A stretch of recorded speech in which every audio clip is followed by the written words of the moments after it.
In this podcast episode, Niall Ferguson discusses the current state of Western civilization and the potential indicators of its decline. He challenges the idea of cyclical theories of history and emphasizes the randomness and nonlinearity of historical events. He points out that the United States faced similar challenges and concerns in the past, such as the 1970s, but was able to overcome them. However, he acknowledges that there are reasons to be worried about the current state of affairs, particularly in relation to geopolitical challenges from countries like China, Russia, Iran, and North Korea. He also highlights the fiscal situation of the U.S., with a significant deficit and rising debt service costs, as well as the decline in its military-industrial complex. Ferguson delves into the topic of how civilizations collapse, drawing on historical examples such as the decline and fall of the Roman Empire and the Ming Dynasty in China. He discusses the various factors that can contribute to civilizational breakdown, including war, plague, fiscal issues, and the failure of the monetary system. He also mentions the work of Peter Turchin, who has developed models of civilizational breakdown and predicts a decline in organized violence in 2020, which Ferguson notes has been somewhat accurate. The conversation then shifts to the topic of education and its impact on the beliefs and attitudes of younger generations. Ferguson expresses concern about the influence of the educational system, particularly in shaping the views of Generation Z. He highlights the prevalence of indoctrination over education, with young people being taught to view history through a judgmental lens, focusing on the negative aspects of the past.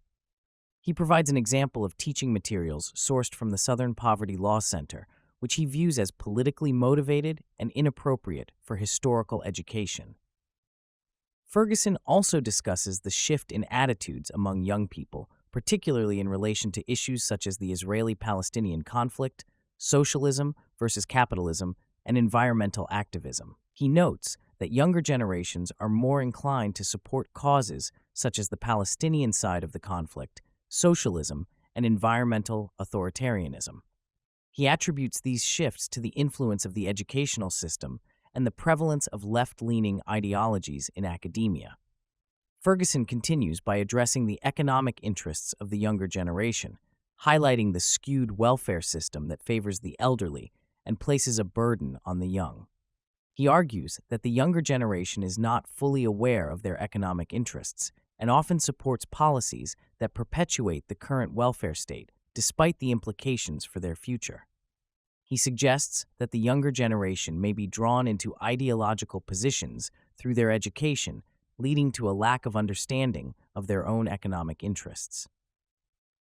Ferguson also discusses the influence of historical narratives, particularly the appeal of ancient civilizations such as the Roman Empire and Greek mythology.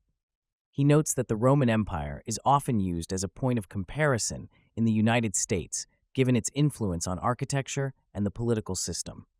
He also highlights the enduring appeal of Greek mythology and its impact on Western civilization, emphasizing the importance of teaching students about the ancient world and its contributions to political philosophy.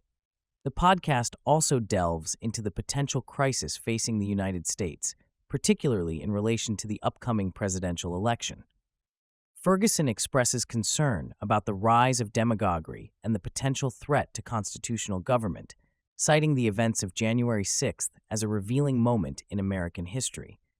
He warns that the Republic is at risk of political suicide if the legitimacy of the Constitution is not upheld, and expresses skepticism about the current political landscape.